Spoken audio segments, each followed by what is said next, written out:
আসসালামু আলাইকুম রহমতুল্লাহি বারাকাতুহু। দেশ বিদেশের যে যেখান থেকে দেখতেছেন সবাইকে অনেক অনেক শুভেচ্ছা। আশা করি সবাই অনেক ভালো আছেন। আজকে কথা বলবো মালয়েশিয়ার ব্যাপারে। অনেকে মালয়েশিয়ার ব্যাপারে একটি গুজব ছড়াচ্ছে যে মালয়েশিয়ার ভিসা খুলে গেছে, মালয়েশিয়ার কাজ শুরু হয়েছে। প্রধান উপদেষ্টার মালয়েশিয়া সফরের পর থেকে মালয়েশিয়ার কাজ করতে পারবো আমরা। এরকম একটা গুজব ছড়াচ্ছে।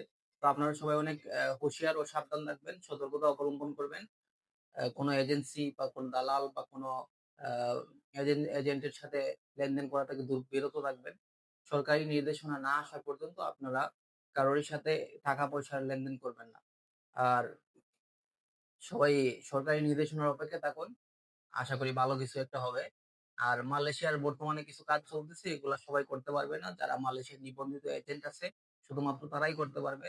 আর এই কাজগুলো হচ্ছে আ মালয়েশিয়ার রিপ্লেসমেন্ট হিসেবে নিচ্ছে। তো আপনারা মালয়েশিয়ার ব্যাপারে, নতুন কাজের ব্যাপারে নতুনভাবে যারা যেতে চাচ্ছেন, তারা লেনদেন করার ক্ষেত্রে অনেক সাবধান থাকবেন এবং অনেক সতর্কতা অবলম্বন করবেন। সবাই ভালো থাকবেন, সুস্থ থাকবেন। আসসালামু আলাইকুম।